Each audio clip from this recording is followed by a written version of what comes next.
सब रेडी हैं, शुरू करें।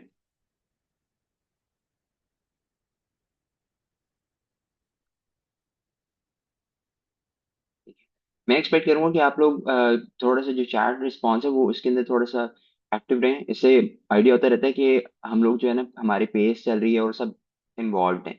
ओके, सो ये जो हमारी स्लाइड है ये हम लोगों ने कल इसके बारे में पढ़ा था। मैंने इसको यहाँ पे भी थोड़ा सा इसलिए शो किया कि अगेन एज ए रिमाइंडर। यहाँ पे मैं फॉलिकुलर बी सेल की बात करूँ और फॉलिकुलर बी सेल के बाद फिर हमारे पास ये जो मार्जिनल जोन बी सेल्स हैं इनकी बात करूँ। यहाँ पे इसके जो पूरी स्केच था उसके अंदर बता रहा था कि पहले जो होते हैं प्री प्रो होते हैं, अर्ली प्रो होते हैं, अर्ली प्रो बी सेल होते हैं, और फिर वो जो बी सेल होता है उसके बाद लेट प्रो बी सेल होते हैं, फिर उसके बाद हाई हैवी चेन्स की मॉडिफिकेशन है, फिर लाइट चेन की मॉडिफिकेशन है। बट द पॉइंट इज कि अर्ली प्रो बी सेल जो इमेच्योर से इमेच्योर तो नहीं कहेंगे इनको, अर्ली प्रो ही कहेंगे, क्योंकि अर्ली प्रो से ये ग्रो करके फॉलिकुलर बी सेल और marginal B cell zone, marginal zone B cells के अंदर बनते हैं। अभी जो मार्जिनल जोन और फॉलिकुलर बी सेल्स हैं इनको भी इमेच्योर ही कहते हैं, क्योंकि जब तक ये इमेच्योर बी सेल्स जो से जब तक ये जाके किसी एंटीबॉडी के साथ रिएक्ट नहीं करते तब तक ये इनकी जो है ना मेच्योर मेच्योर नहीं होते। ठीक है, हाइपर मेच्योरेशन और मेच्योरेशन नहीं होती। तो अभी सिर्फ ये है कि हमारे पास ये वाली चीज है कि अर्ली प्रो से फॉलिकुलर बी सेल या मार्जिनल जोन बी सेल्स तक भी जो सी ये ग्रोथ इंपॉर्टेंट है, ये इनकी डेवलपमेंट के लिए इंपॉर्टेंट है। और ये जो मार्जिनल जोन बी सेल्स हैं, अ, मैंने बताया था target blood borne antigen trapped in the spleen. कोई बच्चा बता सकता है कि इनकी स्प्लीन के अंदर किस किस्म के और जो पैरासाइट्स हैं उनके अगेंस्ट इम्यूनिटी के लिए इंपॉर्टेंट है?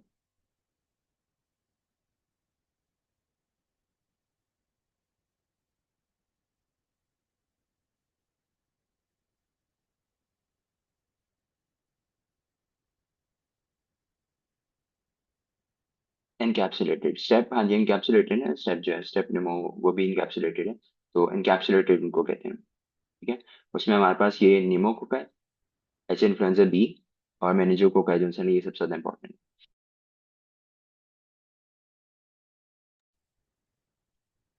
ठीक है, अच्छा चलें। अब जबकि ये है, अब हम आगे मूव करते हैं क्योंकि ये बड़ा रेलेवेंट पॉइंट है। अभी आ जाती है हमारे पास स्लाइड मेलमन की। इसको थोड़ा सा रीड करते हैं। इसके अंदर आप आपको बता दें ह्यूमोरल इम्यूनिटी। ह्यूमोरल इम्यूनिटी जो सी है ये बेसिकली जो है ये पार्ट है अडेप्टिव इम्यूनिटी का। ठीक है, means antibodies are involved in killing of the organism. इसको हम कंफर्म करते हैं कि मैंने गलत तो नहीं बोला। And if antibodies are not involved, then the process does not relate to humoral immunity। ठीक है, ठीक है, ये एडेप्टिव इम्यूनिटी की बात है क्योंकि एंटीबॉडीज इन्वॉल्व होगी। तो ह्यूमोरल इम्यूनिटी के अंदर अब हम यहाँ पे इसमें बोलते हैं कि एंटीबॉडीज हम लोगों को याद है चीजें। अभी मैं आपको स्लाइड दिखाऊंगा कि बात है ह्यूमोरल इम्यूनिटी वाली बात है कि जो एक्स्ट्रा सेलुलर ऑर्गन्स है उनके अगेंस्ट होती है। ठीक है, तो ये आया था। उसके बाद आया था हमारे पास plasma B cell produce antibodies and hence are the main cell of humoral immunity. B cells are one type of APC that present antigen to TH2 CD4 T cells via MHC2 complex। आपको याद है वो जो MHC2 वाला था, जो night था वो फर्स्ट फ्लोर पे था, और जो हेल्पर टी सेल था वो सेकंड फ्लोर पे था, और जो फिर नाइट था उसके लिए MHC जो था वो 1 था, और इसके लिए MHC2 था। थोड़ी सी पिक्चर जो है ना कल वाली स्लाइड्स के आप जब साथ रिवाइज करेंगे ना आपको आइडिया हो जाएगा। उसके बाद आए थे हमारे पास उसके बाद आए थे हमारे पास TH2 cells activate B cells to become plasma cells plus induce B cells isotype class switching. देखो यहाँ पे slide, I hope so okay add हुई हो।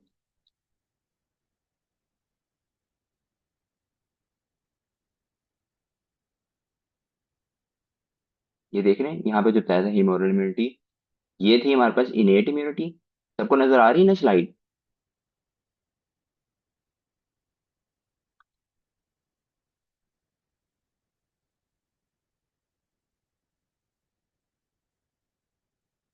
ठीक है, तो ये हमारे पास थी इनेट इम्यूनिटी जो कि बॉडी के साथ आती है। और उसके बाद जो यहाँ पे इससे इस साइड पे करके थी ना, वो हमारे पास थी एडेप्टिव इम्यूनिटी। एडेप्टिव इम्यूनिटी का पार्ट है ह्यूमरल इम्यूनिटी, और ह्यूमरल इम्यूनिटी में बी सेल जो हैं वो इम्पोर्टेंट हैं, जो है ना ह्यूमरल इम्यूनिटी के अंदर, और एडेप्टिव के अंदर ह्यूमरल पार्ट के लिए, तो ये एंटीबॉडीज बनाते हैं।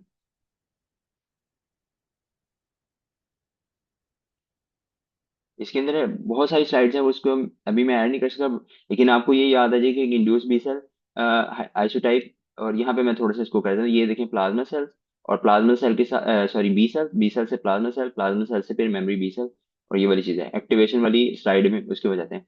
तो मेरे कहने का मकसद है कि ये अनयूजुअल चीज नहीं है, ये इस तरह ही है, और यही चीजें जैसे ना एग्जाम के अंदर भी होते हैं, हम लोग कंफ्यूज नहीं होता है।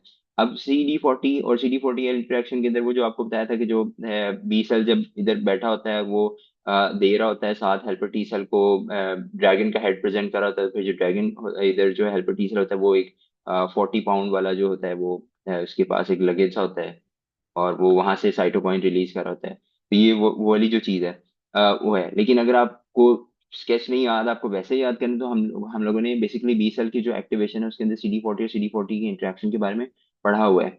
अब इसके बाद आए थे हमारे पास on the TH2 cells, CD40 on the B cells, फिर ये, ठीक है। इसकी मैं डिटेल में नहीं जा रहा, बट आपको ना ये आपको ये आइडिया हो रहा है कि जो बी सेल्स हैं उसके अंदर एक्टिवेशन के लिए CD40 का रोल है, और CD40 लाइगेंड जो है वो TH2 सेल के ऊपर है। उसके बाद फिर आ जाती है हमारे पास ये एक्स लिंक ए गामा ग्लोबिनीमिया। इस डिजीज के बारे में हम आज पढ़ेंगे। तो ये उसके अंदर आ रहा है कि ए गामा ग्लोबिनीमिया में देखिए, जब CD40 से बी सेल जो है ये इन्वॉल्व एवॉल्व हो रहा है, तो ये क्या होता है, बी सेल की आइसोटाइप क्लास स्विचिंग होती है। पहले ये बनाता है IgG और IgM। जब क्लास स्विचिंग हो जाती है, और अगर एलर्जिक रिएक्शन है, तो क्लास स्विचिंग होके टाइप 1 हाइपर सेंसिटिविटी रिएक्शन के अंदर कौन सी एंटीजन बनाएगा, इम्यूनोग्लोबुलिन बनाएगा? काइंडली बताएं कोई बच्चा भी। IG, बिल्कुल ठीक। ठीक है। और उसके बाद अगर हम कहते हैं कि जो है म्यूकोजल इम्यूनिटी है, उसके लिए कौन सी एंटीजन बनानी है, तो IgA। ठीक है। तो अब ये जो क्लास स्विचिंग है, अगर प्लाज्मा सेल नहीं होगा तो क्या होगा? प्लाज्मा सेल जब नहीं है तो IG इनिशियली पहले ये नहीं बनेगी, और अगर ये नहीं बनेगी तो ऑब्वियसली बात है, प्लाज्मा सेल है ही नहीं, क्लास स्विचिंग ही नहीं होनी, तो IgE भी नहीं बनेगी, IgA भी नहीं बनेगी। तो ये जो एक्स लिंक्ड ए गामा ग्लोबिनीमिया बेसिकली ये उनसे है कि प्लाज्मा सेल की टोटल एब्सेंस है, उससे रिलेटेड है। ठीक है। अभी इसको हम आगे डिफरेंशिएट करेंगे, बट द पॉइंट इज कि ये जो स्लाइड्स हैं, they are not alien, they are not something कि पता नहीं अजीब सी चीज है। आपको ये अब इंशाल्लाह कॉन्फिडेंस होना चाहिए कि आपको ये सारी चीजें पता है। इसके अंदर अब आपके पास आ रहे डेफिशिएंसी ऑफ ह्यूमरल इम्यूनिटी। आप बेशक वो स्केच याद कर लें, आप बेशक की स्लाइड्स याद कर लें, लेकिन आपको ये पता है कि ह्यूमरल इम्यूनिटी है। अब इसमें वो ये कहते हैं कि वो डायरेक्ट जो है ना, आपसे ये सारी सिम्टम्स देखे, वो आपसे ये नहीं होगा कि डायरेक्ट पूछ लेंगे कि जी प्लाज्मा सेल की डिफिशियंसी है या क्लास स्विचिंग नहीं होगी। वो आपसे ये पूछ सकते हैं कि आंसर के अंदर आपको ये देते हैं डेफिशिएंसी ऑफ ह्यूमरल इम्यूनिटी। तो आपको उस पॉइंट ऑफ व्यू से ह्यूमरल इम्यूनिटी के बैकग्राउंड में ये चीज पता होनी चाहिए। उसके बाद आते हैं cell mediated immunity, means T cell mediated immunity that does not involve antibodies in order to kill the organism. क्योंकि CD8 पॉजिटिव टी सेल जो होते हैं, they are called killer cells, और वो खुद ही जाके सेल्स को किल करते हैं, तो इसलिए उनको एंटीबॉडीज की जरूरत होती नहीं है। हम इसको डिटेल में भी देखते हैं कि टी सेल की एक्टिवेशन हम लोगों ने अभी नहीं पढ़ी, हम इसको पढ़ेंगे। CD8 positive T cells kill nucleated cells that present intercellular antigen on MHC1। इसको भी हम आपको करेंगे। ठीक है। अब ये बात हो गई है। मैं मेरा क्वेश्चन ये है कि यहाँ से आपको यानी कि आपको ये चीज, ये जितनी चीजें मैंने अभी तक मेंशन की है, इसमें कोई चीज ऐसी तो नहीं लगी जो आपको पहले से पता ही नहीं है या बिल्कुल एलियन है?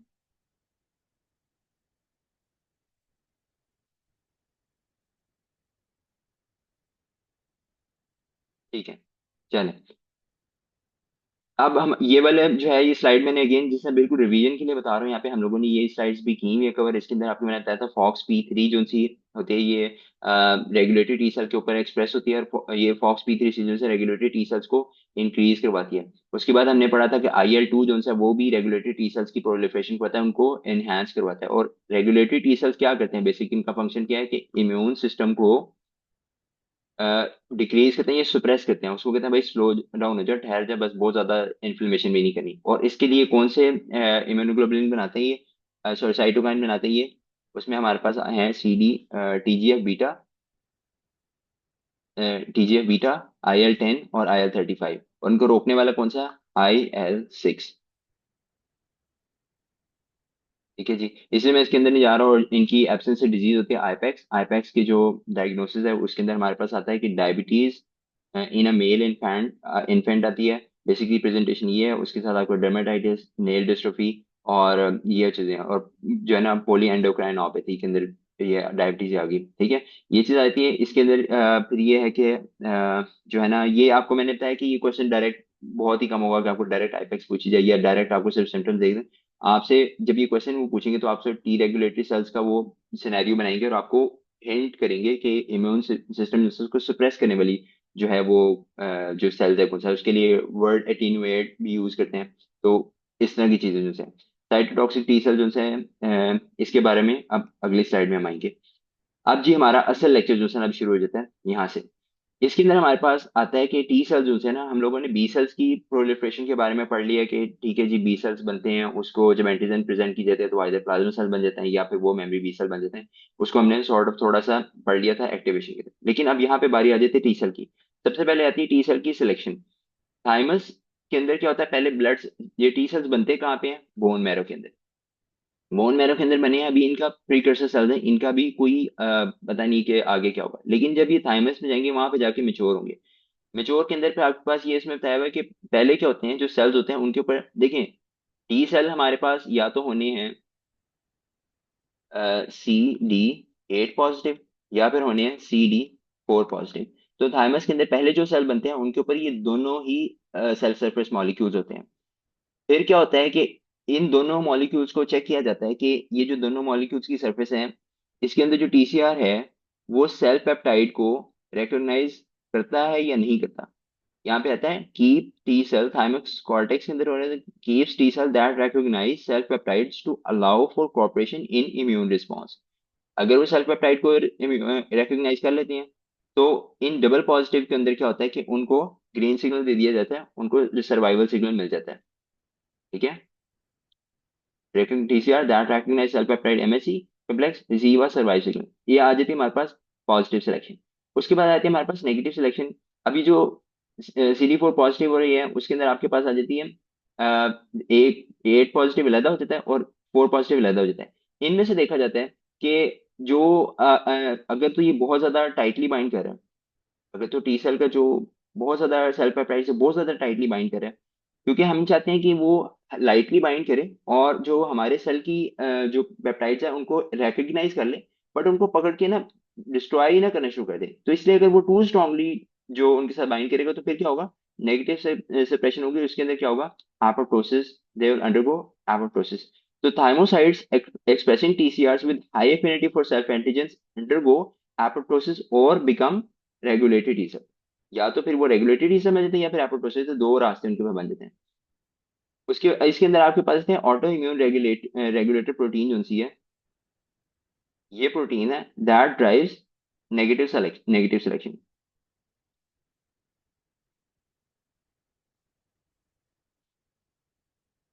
तो ये जो एयर प्रोटीन है इसका फंक्शन यहाँ पे सबसे इंपॉर्टेंट है कि ये नेगेटिव सिलेक्शन की जो है वो चैंपियन है।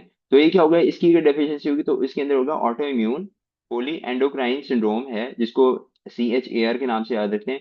जिसके अंदर chronic mucocutaneous candidiasis, hypoparathyroidism, adrenal insufficiency और रिकरेंट कैंडिडिया इन्फेक्शन बन सकता है।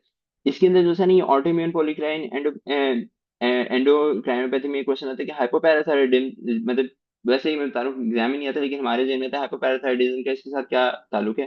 तो बेसिकली क्या है कि जब ऑटो इम्यून सिस्टम के अंदर जैसे आप देखें रेगुलेटरी टेल्स, एयर प्रोटीन जो सी है उसका इशू है रेगुलेटरी टी सेल्स के साथ। और अगर regulatory T sales immune system को सही सही तरह से नहीं चला रहे, इम्यून सिस्टम जैसा हो या तो बहुत ज्यादा काम करना शुरू कर गए ना, तो क्या होगा कि वो अपने ही जो एंटीजन है उनको भी डिस्ट्रॉय करना शुरू कर देगा। तो इसके अंदर फिर हमारे पास पैराथायराइडिज्म भी डिस्ट्रॉय हो सकता है, एड्रेनल ग्लैंड भी डिस्ट्रॉय हो सकती हैं, और जो हमारे पास अपना नॉर्मल जो है डिफेंस मैकेनिज्म वो भी प्रॉपर नहीं चलेगा, तो जिसकी वजह से क्रॉनिक म्यूकोक्यूटेनियस कैंडिडियासिस और रिकरेंट कैंडिडिया इन्फेक्शन। तो कैंडिडियासिस इन्फेक्शन जो है वो ज्यादा इंपॉर्टेंट है कि बार बार कैंडिडिया फंगल इन्फेक्शन हो रहा है, हाइपरथायराइडिज्म और एड्रेनल इंसफिशियंसी हो रही है। इसकी डिटेल में थोड़ी सी ज्यादा है लेकिन अभी क्लिनिकल इंपॉर्टेंट नहीं, जब वो क्लिनिकली आएगी तो मैं आपको इसके अंदर बताऊंगा। यहाँ पे जो इतने सारे ये जो है ये इंटरलोकीन्स हैं, अब मैं आपको बताऊंगा कि हम लोगों ने सारे पढ़े हुए हैं। TH1 जो है, TH1 को मैं ये इस स्लाइड को भी बताता हूँ, लेकिन TH2 जो है IL4, IL5 और IL-13, ये क्या करें, एक्टिवेट इयोसिनोफिल्स एंड इंक्रीज IgE। ये मैंने यहाँ पे आपको जो पुराना लेक्चर वाली स्लाइड है उसके अंदर बताया हुआ कि हम लोगों ने ये चीज जिस तरह कवर की थी। देख रहे हैं कि प्रीसेंसिटाइज हुआ तो क्या बन रहा है, IL-4 ये क्या करता है, IgE ज्यादा बनवाता है। फिर उसके बाद ये था कि जो IL-5 है वो इयोसिनोफिल्स को रिक्रूट करता है और इन्फ्लेमेशन करवाता है। फिर उसके बाद आ जाता है हमारे पास यहाँ पे टी रेगुलेटरी सेल्स के अंदर हम लोगों ने पढ़े TGF बीटा, IL-10 और IL-35 क्या करें, prevent auto immunity, maintain tolerance. Make sense, ये चीजें पढ़ी हुई है ना हम लोगों ने। तो पहले कितनी कंफ्यूजिंग लग रही थी, लेकिन अब हमें जाकर समझ आ रही है कि नहीं, हम ऐसी चीज नहीं कि हम लोगों ने पढ़ी नहीं, ये हम लोगों ने साथ में कवर की हुई है। ठीक है, यहाँ तक कोई चीज समझ आ रही है?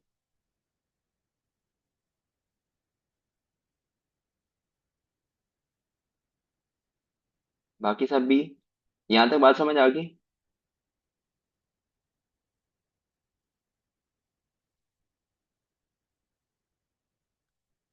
ठीक है।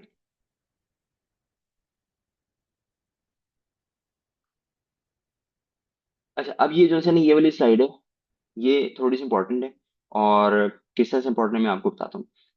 अब हम जो है ना यहाँ पे हेल्पर टी सेल्स के सारे लीनिएज हैं, मैंने इसमें आपको बताया हुआ कि हमें पता है कि TH1 होता है, TH2 होता है, TH17 के बारे में हम लोगों ने नहीं पढ़ा, हमने TH1 के बारे में नहीं पढ़ा, लेकिन हमने TH2 और जो रेगुलेटरी टी सेल्स हैं, हेल्पर टी सेल्स हैं, इनके बारे में हम लोगों ने पढ़ लिया हुआ है। सॉरी, टी रेगुलेटरी हेल्पर नहीं, बस ये टी रेगुलेटरी टी सेल्स है और बाकी हेल्पर है। TH1 जो सा होता है ना, ये हमारे पास आता है क्रॉनिक इन्फ्लेमेशन के अंदर, activate macrophages and cytotoxic T cells. अब यहाँ पे ना ये स्केच के अंदर बता रहा हूँ कि इसमें उसने बताया हुआ, क्योंकि ये जो है ना, एक क्वेश्चन मुझे एग्जाम में अगेन था या किसी UWS में था, लेकिन ये एक बड़ा इंपॉर्टेंट क्वेश्चन है। इसमें वो कहता है कि जो डेंड्रिटिक सेल है, जो कि एंटीजन प्रेजेंटिंग सेल है, इसके अंदर उसने कैलेंडर दिखाया हुआ है। तो वो कैलेंडर दिखाता है, कैलेंडर में 12 महीने हैं, तो इस तरह से ये IL जो है ये 12 को के एक मेमोरी हो गए। फिर उसके बाद है इंटरफेरोन गैमा। ये जो है इंटरफेरोन गैमा जो है, हम इसको मैं इसका फंक्शन आज की लेक्चर में हम कवर करेंगे क्या है, बट ये फिलहाल क्या है कि एक जो साइटोकाइन है या सिग्नलिंग मॉलिक्यूल है। अब जब ये डेंड्रिटिक सेल ने या एंटीजन प्रेजेंटिंग सेल ने ये दोनों इंटरल्यूकिन सक्रीट किए, तो क्या होगा कि ये जो हेल्पर सेल है ना, जो भी ये इमेच्योर हेल्पर सेल है, वो इसको दिखाया हुआ है, ये मेच्योर होगा TH1 के अंदर। इसका एक फेदर है, तो उन्होंने दिखाया हुआ कि ये एक फेदर वाला जो है ये TH1 है। अभी जो TH1 है, ये आगे से एक करवा रहा है इंटरल्यूकिन 2 बन secrete कर, और ये साथ ही कर रहा है इंटरफेरोन गैमा secrete कर। अभी जो दोनों इन्फ्लेमेटरी मार्कर्स हैं, ये क्या करें कि इंट्रासेल्युलर ऑर्गन, जैसे जिसने ये घर के अंदर दिखाया हुआ, तो ये जो इंट्रासेल्युलर ऑर्गन जो सेल के अंदर ऑर्गेनिज्म है, पैरासाइट जो भी पेप्टाइड है, उनको एक्टिवेट करता है। तो यहाँ पे हमारे पास मैक्रोफेज है जो कि फेगोसाइटिक सेल है, और CD8 पॉजिटिव टी सेल है, जो भी किलर सेल है ये फेगोसाइटिक सेल है। ये जो से हैं जो क्रॉनिक इन्फ्लेमेशन के अंदर जो ऑर्गेनिज्म, जो बैक्टीरिया, जो भी पैरासाइट है, वो सेल के अंदर जब एंटर हो जाएगा ना, तो उसको डिस्ट्रॉय करने के लिए ये दोनों को स्टिमुलेट करेगा। तो बेसिकली क्या है कि जो TH1 है उसका फंक्शन क्या है, क्रॉनिक इन्फ्लेमेशन में या फेगोसाइटोसिस कह लें या साइटोटॉक्सिक टी सेल के अंदर। तो ये दो मार्कर्स आपने याद रखने हैं कि TH1 ये दो मार्कर्स बनाता है। ये क्वेश्चन डायरेक्ट था। ठीक है, यहां तक समझ आ गई? अब तक हम लोगों ने IL4, IL5, IL4, IL5 और IL13 जैसा ना, मैं इसको याद रखिए कि 1+3=4 है, तो ये IL4 और IL13 का फंक्शन जो है ना वो सिमिलर है। तो ये सारे जो है एलर्जी के अंदर रिलेटेड है, तो इसलिए ये हमारे कवर हो गए। ये हमारा बड़ी अच्छी तरह कवर हो गया, और अब हमारा ये IL इंटरफेरन गैमा और जो है IL2 है, ये भी कवर हो गया साथ। उसके बाद आ जाता है हमारे पास, अब ये है TH17। TH17 जो है ना, इसका फंक्शन सिंपल सा ये है कि एक्यूट इन्फ्लेमेशन का ये जो है ये सेल, इसके अंदर इस स्लाइड के अंदर उन्होंने दिखाया हुआ है कि इसके अंदर बेसिकली यहाँ पे अगेन मेमोरी होकर बस ये वो कहते हैं कि जो जब कोई भी बाहर से ऑर्गन आता है ना, मैं इसको थोड़ा जूम कर देता हूँ। बाहर से कोई भी एलर्जन या कोई भी एंटीजन आती है, तो जो TH17 होता है वो IL-17 बनाता है और IL-22 बनाता है। ठीक है, ये दोनों पास पास हैं। तो जब ये इन्फ्लेमेटरी मार्कर्स बनाता है तो उसकी वजह से क्या होता है कि जो न्यूट्रोफिल्स होते हैं वो भागे भाग जाते हैं और उस जगह पे इन्फ्लेमेशन कॉज कर देते हैं। और जब TH17 की डिसरेगुलेशन होती है तो उसकी वजह से सोराइसिस और साथ जो है रूमेटाइड आर्थराइटिस, वो जो है रिएक्टिव आर्थराइटिस जो है वो उनकी डिजीज होती है। ये डिजीज के नाम अभी याद रखने की जरूरत नहीं, बट अभी आपको सिर्फ ये पता नहीं कि TH17 का और जो है IL-12 और IL-22 और IL-17 का फंक्शन क्या है एक्यूट इन्फ्लेमेशन से रिलेटेड।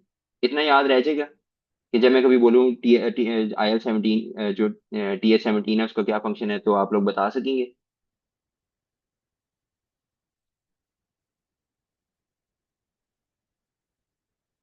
ठीक है, बस यही स्पिरिट चाहिए। अच्छा, चलें, यहाँ पे अब हम बात करते हैं एक्टिवेशन की, टी सेल एक्टिवेशन की।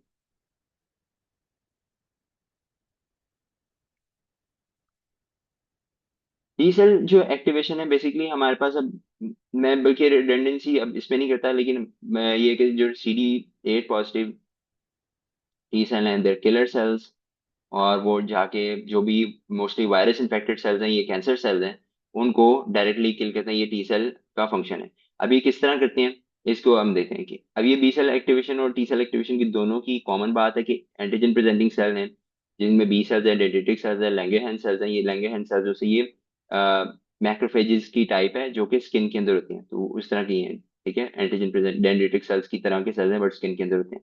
इनकी जब ओवर ग्रोथ होती है उसकी वजह से एक ट्यूमर होता है, वो भी हम देखेंगे। मैक्रोफेजेस, ये तीनों सेल जो है एंटीजन प्रेजेंटिंग सेल्स हैं, और ये प्रेजेंट करते हैं एंटीजन को टी सेल को। Two signals are required for T cell activation, B cell activation and class switching. एक सिग्नल अगर सिर्फ होगा ना तो उससे काम नहीं चलता। ये एक बेसिकली एक सेफ्टी स्विच के तौर पे होता है कि एक सिग्नल लगा, ये जैसे ये वाला एक सिग्नल लगा है, साथ ही आपको को स्टिमुलेटरी सिग्नल चाहिए ताकि प्रॉपरली मेक श्योर करें कि जो भी हम ये एक्शन होने लगा है वो प्रॉपरली हम चाहते हैं, ये नहीं कि एक्सीडेंटल हो गया ये। ठीक है, तो इसलिए टू सिग्नल चाहिए होते हैं। उसके बाद आए थे जी, मैं इसको ना पिक्चर को एक्सप्लेन करता हूँ, आपको बाकी खुद ही समझ आ जाएगी। इसमें ये देखें कि जो एंटीजन प्रेजेंटिंग सेल है, इसको दिखाया इसे एंटीजन ली और अपनी सेल के अंदर लाया, इसकी ब्रेक डाउन करके इसको छोटे छोटे पीसेस बना के MSC क्लास 2 या MSC क्लास 1 के ऊपर जो है इसने लगा दिया। अब देखें ये CD8 पॉजिटिव टी सेल को प्रेजेंट कर रहा है, तो MSC क्लास 1 पे लगाएगा कि क्लास 2 पे लगाएगा?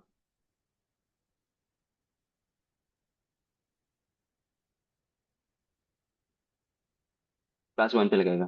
ठीक है, और जब ये क्लास 1 पे लगाएगा तो ये टी सेल इसके ऊपर रिसीव करेगा। पोस्ट यहाँ पे जो टी सेल रिसेप्टर है ना, ये इसका इसको CD8 भी कहते हैं। ये जो ये टी सेल सरफेस मॉलिक्यूल है, CD8 या CD4 की जब बात हो रही होगी ना, तो वो टी सेल रिसेप्टर की बात होगी। इसके अंदर यहाँ पे उसने दिखाया हुआ है कि जो आपके पास ये जो इसकी तलवार सी है ना, इसको दिखाया हुआ है कि ये जो ये है टी सेल रिसेप्टर। ठीक है, इसको उन्होंने इंडिकेट किया हुआ। तो ये आया था आपके पास टी सेल रिसेप्टर का। उसके बाद आता है जो को स्टिमुलेटरी सिग्नल है, जो टी सेल है उसके ऊपर होता है CD28। ठीक है, ये 28 इसके ग्लव्स पे लिखा हुआ तो है, इतना अच्छा तो नहीं है निमोनिक, लेकिन ये है कि उसके ग्लव पे लिखा था। और साथ जो एंटीजन प्रेजेंटिंग सेल के ऊपर मॉलिक्यूल है वो CD8086 या B7 है। यहाँ पे उन्होंने बनाया हुआ बी और उसके साथ B7 बनाई हुई है।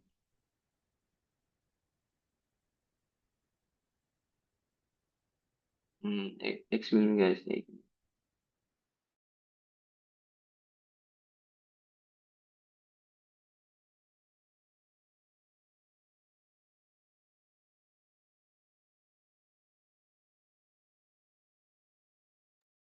सॉरी, ओके गाइस, ठीक है। यहाँ पे बताया कि B7 जो है और CD28 जो है उनके आपस में इंट्रैक्शन है। यहाँ से बात क्लियर होगी।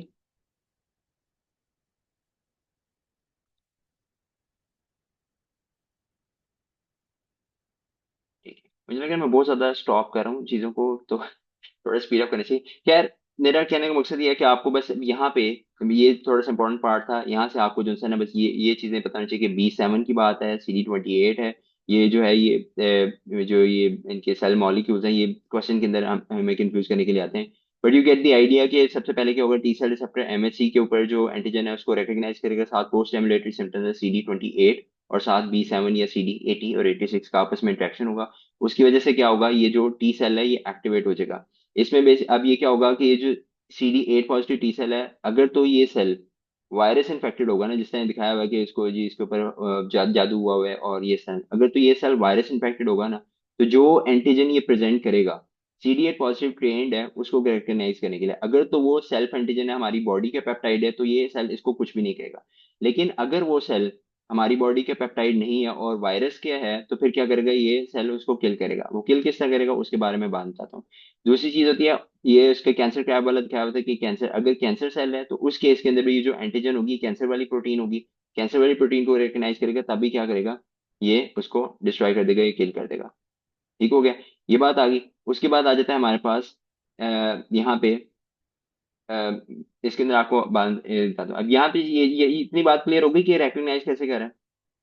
उसके बाद आता है हमारे पास advanced T cell receptor produce cytokines, T C cells able to recognise and kill virus infected cells. यहाँ तक ये जो रिकग्निशन है इसके अंदर इतनी बात है।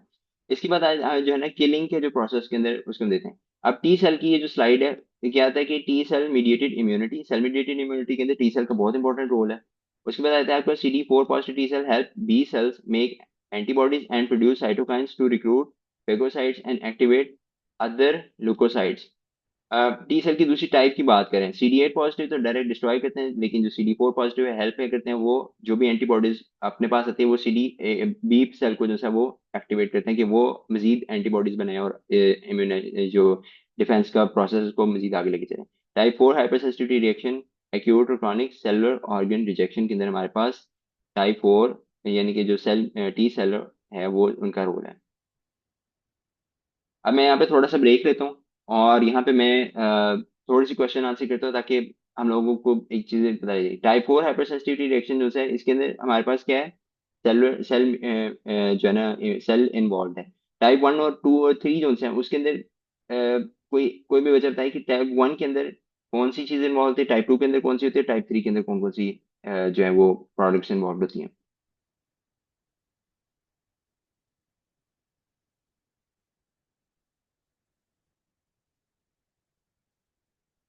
ठीक है, टाइप 1 के अंदर IG होती है, टाइप 2 के अंदर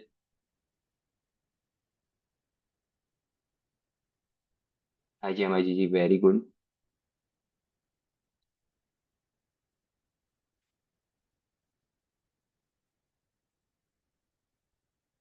टाइटनिंग, बेहतरीन, बिल्कुल, वेरी गुड वेरी गुड, बहुत अच्छा। इसके अंदर भी यहाँ पे सिर्फ ये इसके साथ उन्होंने तस्वीर में बताया हुआ कि अब बेसिकली क्या होता है जब इसमें सेल ने इसको डिस्ट्रॉय करना होता है ना, तो एक होती है फास्ट लाइगेंड और फास्ट होता है, बल्कि इसको आगे एक और स्लाइड के अंदर मैं आपको बताता हूँ।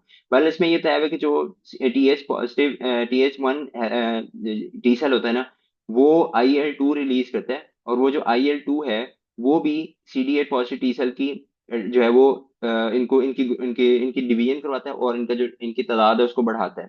तो ये CD इसका इसका इसके साथ रिलेशन इतना ज्यादा भी इंपॉर्टेंट नहीं है, लेकिन खैर ये है कि IL2 के बारे में हम लोगों ने पढ़ा है कि ये रेगुलेटरी टी सेल को भी बढ़ाता है, ये मैक्रोफेजेस को भी बढ़ाता है। CD8 पॉजिटिव टी सेल को हम लोगों ने इस जगह पे पढ़ा था, यहाँ पे ये देखें, CD8 पॉजिटिव टी सेल को भी IL2 बढ़ा रहा है और मैक्रोफेजेस को भी बढ़ा रहा है। यहाँ पे दोबारा बता रहा है कि जो CD8 पॉजिटिव टी सेल है उनको IL2 बढ़ा रहा है।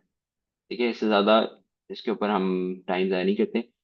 इंटरल्यूकिन 2 की बात आ गई। T cells interleukin 2 stimulate growth of helper cytotoxic and regulatory T cells and NK sales.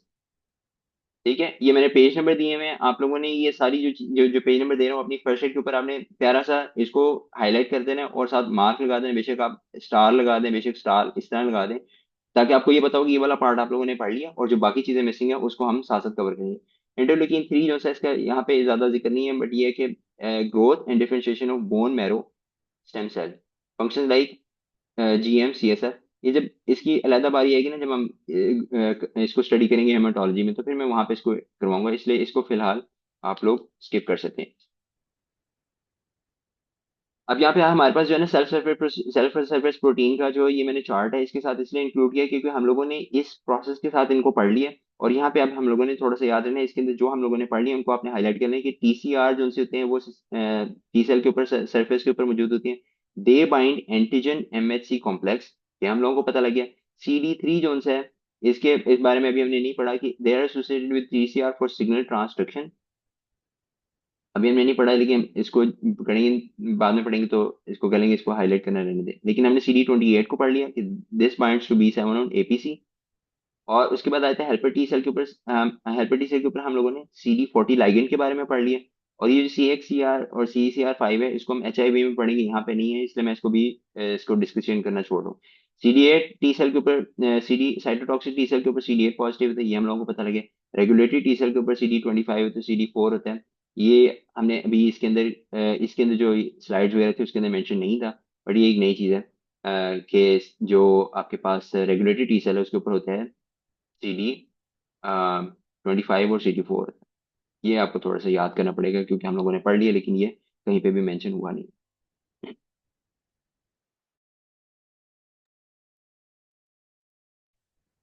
अब यहाँ पे आ जाता है हमारे पास function of natural killer cells. ये बड़ा इंपॉर्टेंट है। अब इसमें हम करते हैं। गैस बोर तो नहीं हो रहे? चीज समझ आ रही है? मैं बड़ा लाइट लाइट से चाह रहा हूँ आपको, ताकि बिल्कुल हैवी ना करूँ कि आप लोगों को इतना ज्यादा कुछ जो है ना आप मेमोराइज करना पड़े। जो जो लाइट सी चीजें हम लोगों ने इसके अंदर, कोई भी रट्टा लगाने की जरूरत नहीं है। लाइट लाइट सी चीजें हैं, आपको खुद ही आहिस्ता आहिस्ता याद होती जाएंगी, तो इसलिए कि इस चीज की फिक्र नहीं करनी है आप लोगों ने कि पता नहीं याद करना पड़ेगा ही नहीं। अब हमारे साथ हमारे पास function of natural killer cells. Natural killer cells जो से हैं ये होते हैं इनेट इम्यूनिटी का पार्ट। मैं स्लाइड में दिखाता हूँ और आपको ये याद रह जाएगा। ये देखें, यहाँ पे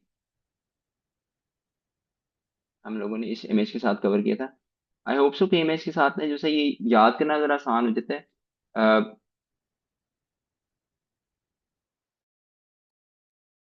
यहाँ पे जो इनेट इम्यूनिटी है वहां पे ये नेचुरल किलर सेल यहाँ पे मौजूद था।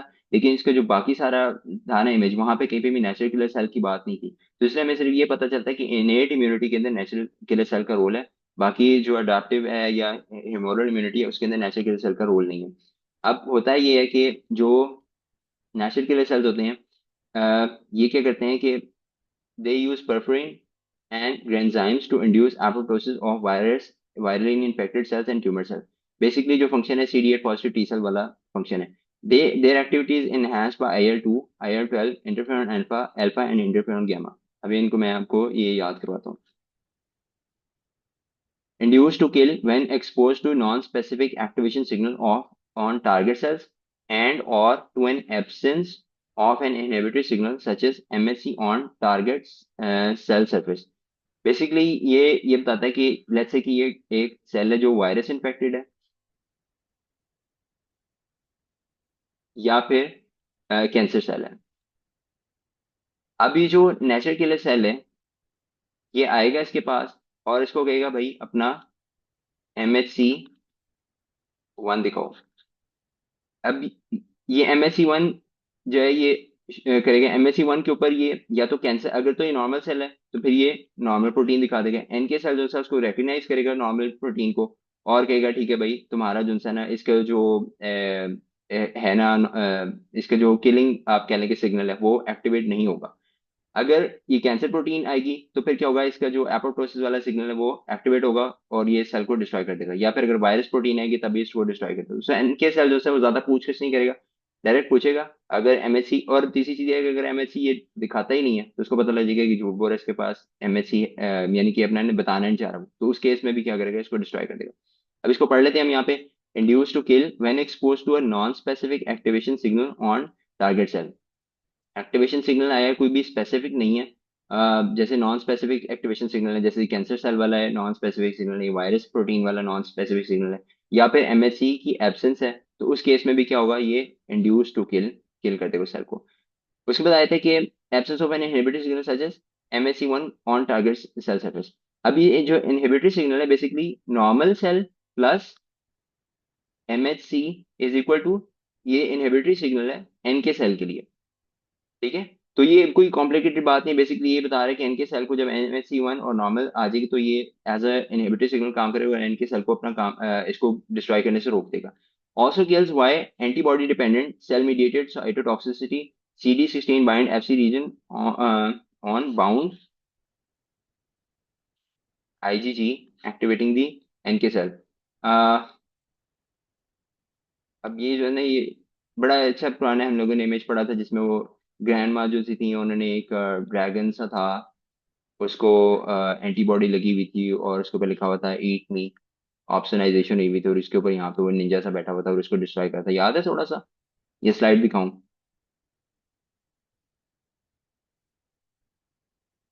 स्लाइड दिखाऊं या नहीं, इसका जवाब दें हाँ या ना।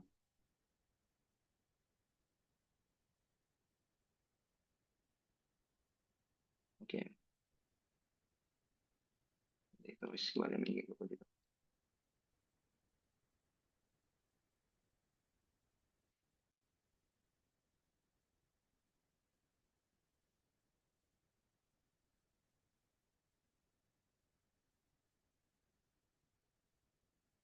इस वाली स्लाइड में नहीं है।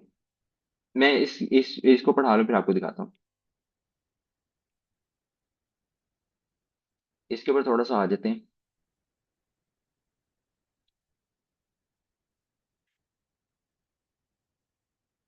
अभी मेमोरी हुक के लिए बता दो जल्दी सी चीजें, कि बेसिकली क्या है इसमें उन्होंने दिखाया कि आपके पास जो है ना वायरस इन्फेक्टेड सेल है, उसके ऊपर एमएचसी होता है।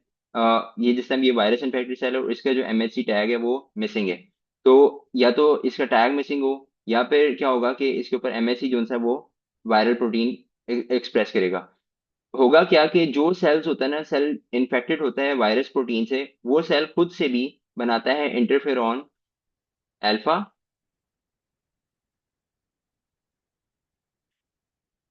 और इंटरफेरॉन बीटा। ये उन्होंने देखा है कि व्हाइट वाला जो सा ये एल्बिनो और ये ब्लैक है, तो इंटरफेरॉन अल्फा इज एल्बिनो और interferon black beta is black वाला। जब ये इंटरफेरॉन स्क्रीट करते हैं तो उसकी वजह से क्या होता है कि अपने सेल को अपने आप को ये सिग्नल दे रहे होते हैं कि जो अब तुम अपने आप को बता रहे थे कि हम लोग जो है ना वायरस इन्फेक्टेड है, और हम लोगों ने क्या करना है, अपनी जो मशीनरी है उसको स्लो करना है ताकि वायरस हमारी मशीनरी का इस्तेमाल करके अपनी प्रोटीन्स ना बनाए। और साथ ही साथ क्या करते हैं कि जो इंटरफेरॉन बीटा और इंटरफेरॉन अल्फा ये एज अ सिग्नल काम करता है, साथ वाले जो सेल्स होते हैं उनको भी कह देता है कि भाई एक्टिव रहो, वायरस फैला हुआ है, तो अपनी जो मशीनरी है उसको जरा एहतियात से इस्तेमाल करना है। तो ये इंटरफेरॉन का काम है एज अ सिग्नल मॉलिक्यूल। साथ फिर क्या होता है कि जो डेंड्रिटिक सेल होता है, प्लाज्मा प्लाज्मा इसका नाम पीडी, इस तरह पीडी सेल है, मैं इसका नाम आपको बताता हूँ। खैर ये जो डेंड्रिटिक सेल होता है ये इस सारी सिचुएशन को मॉनिटर कर रहा होता है, और ये क्या करता है, ये बहुत ज्यादा इंटरफेरॉन अल्फा और इंटरफेरॉन बीटा ये भी बहुत ज्यादा जो है वो प्रोड्यूस करता है। ये जो इंटरफेरॉन अल्फा और बीटा होते हैं ये नेचुरल किलर सेल को अपनी जगह बुलाते हैं, इस जगह पे पहुंचाते हैं, और नेचुरल किलर सेल जो है वो इंटरफेरॉन गैमा बनाता है। इंटरफेरॉन गैमा बनाता है जिससे क्या होता है, ये मजीद एनके सेल जो है वो आते हैं। अब ये जो होता है इसके पास इसको डिस्ट्रॉय करने का मैकेनिज्म क्या होता है कि एक फास्ट लाइगेंड और एक फास्ट चीज होती है, ये आपस में इंटरेक्ट करते हैं। फास्ट लाइगेंड जो होता है वो फास्ट रिसेप्टर होता है बेसिकली। ये सेल के ऊपर फास्ट रिसेप्टर होता है, और जो फास्ट लाइगेंड होता है वो एनके सेल होता है, ये आपस में इंटरेक्ट करते हैं। और एक तो ये इस तरह से डिस्ट्रॉय करते हैं, दूसरा क्या होता है कि ग्रेंजाइम होता है, परफोरिन प्रोटीन होती है। परफोरिन जैसे नाम से जाहिर है कि ये क्या करते हैं कि जो सेल होता है उसकी जो सेल मेम्ब्रेन होती है उसके अंदर परफोरेशन कॉज करते हैं, जिसकी वजह से क्या होता है कि सेल डिस्ट्रॉय हो जाता है। इसका मैकेनिज्म आपको थोड़ा सा शायद याद होगा कि वो जो एंडोप्लाज्मिक रेटिकुलम के अंदर कुछ प्रोटीन्स होती हैं, वो कैस्पेजेस होते हैं, वो जो होते हैं ना वो एपोप्टोसिस को रोक रही होती हैं। तो ये क्या करता है, उन जो प्रोटीन है उनको एक्टिवेट करता है, जिसकी वजह से सेल जो है वो उसके अंदर एपोप्टोसिस इंड्यूस होता है, सेल की प्रोग्राम सेल डेथ हो जाती है। ठीक है, ये जो ग्रेंजाइम और परफोरिन वाला मैकेनिज्म है, ये ही CD8 पॉजिटिव टी सेल भी यूज करता है। ये इसमें जो है ना ये वाली इस पिक्चर में दिखाया हुआ है। यहाँ पे अब यहाँ पे देख लेते हैं कि देखिए टी सेल, और साथ उन्होंने दिखाया हुआ है kill virus infected and tumor cell by perforin and granzymes similar to NK cells। ठीक है, तो मकसद कहने की ये है कि कोई भी इंफॉर्मेशन ऐसी नहीं जो आउटसाइड है, सारी इसके अंदर से आ रही है, साथ साथ बस रिवाइज करती है। अब इंटरफेरॉन गैमा के फंक्शंस पढ़ लेते हैं कि इंटरफेरॉन अल्फा बीटा और गैमा। यहाँ पे इसको मैं थोड़ा सा क्लियर कर दूं।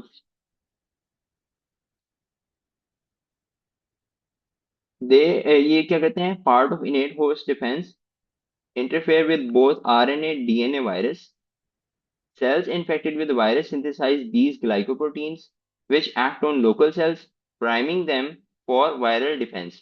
यानी इन अदर वर्ड्स जो आसपास के सेल्स होते हैं उनको एक्टिवेट करते हैं कि वायरस से डिफेंस करने के लिए अपनी जो आपके पास डिफेंस स्ट्रेटेजीज है उनको एक्टिवेट करो।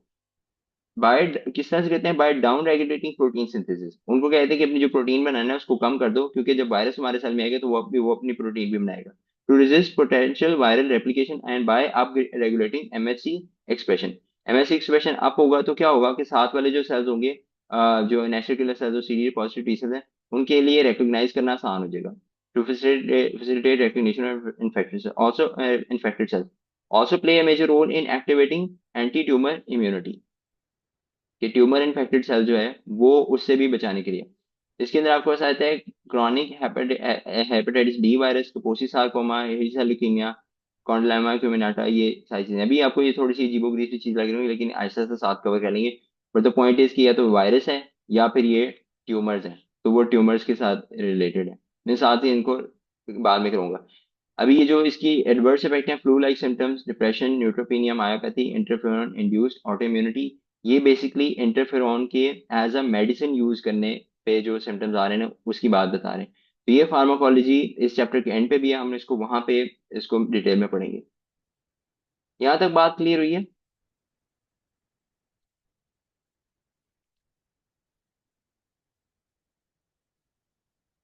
ठीक है। अभी 7:50 हो रहे हैं। आई थिंक कि जो है ना हम लोग 3 मिनट तक और पढ़ते हैं, फिर 5 to 8 तक ब्रेक लेते हैं।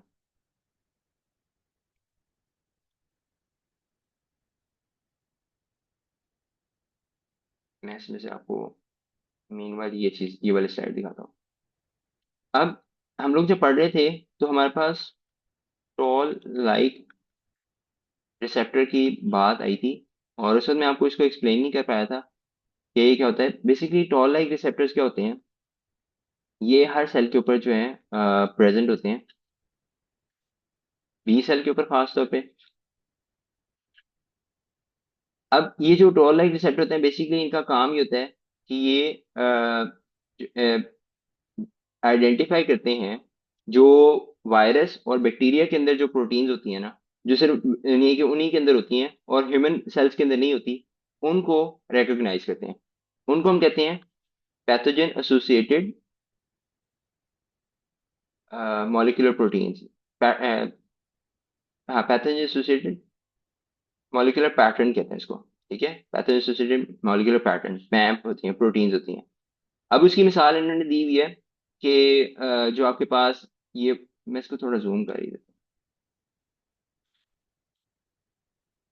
इसके अंदर उन्होंने मिसाल दी हुई है कि जो वायरस का डीएनए होता है वो एक्ट करता है एज अ पैम्प, और जो बैक्टीरिया के अंदर फ्लैजेलिन प्रोटीन होती है या इस तरह की जो प्रोटीन होती है वो एक्ट करती है एज अ पैम्प। ये दो चीजों का बेसिकली बात है जो वायरस और बैक्टीरिया से रिलेटेड है, पैम्प से। अब हर जो वायरस उसके अंदर डीएनए आरएनए होना ही है, और जो मोस्टली बैक्टीरिया उनके अंदर फ्लैजेलिन या इस तरह की जो प्रोटीन होती है वो होती है। तो वो जो पैम्प्स होते हैं वो इनफ होते हैं सेल्स को वार्न करने के लिए, बॉडी इम्यून सेल्स को वार्न करने के लिए कि ये जो सेल आ रहे हैं वो हमारे जैसा नहीं है, फॉरेन है, तो इसके लिए रेडी हो जाओ। इसलिए उन्होंने ये दिखाया हुआ है कि ट्रोल जो है, ये ट्रोल से बनाया हुआ है, कि ट्रोल लाइक रिसेप्टर है, तो ये एक इंडिकेटर है। इसकी चीज ये है कि जो टीसीआर है ये सरफेस रिसेप्टर है, सरफेस पे होता है, सेल के अंदर नहीं होता। अभी मैं आपको बात बताऊंगा कि इसकी इंपॉर्टेंस क्या है। फिर हमारे पास होता है कि ये सी लेक्टिन होता है, सी रिसेप्टर इसका होता है, सी लाइक रिसेप्टर। सर ये याद रखना कि ये भी जो सा है, ये सरफेस पे होता है। फिर एक हमारे पास ये एक नॉड रिसेप्टर है, और एक हमारे पास रिग रिसेप्टर है।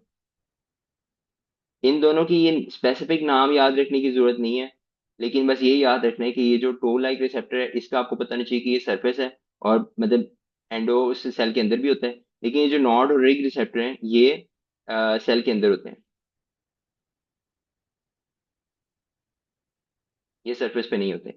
अब हमारे पास यहाँ तक बात आ गई कि ये तो बैक्टीरिया और वायरस की जो उनसे ना उसकी रिकग्निशन आ गई, पैथोजेंस की बात आ गई।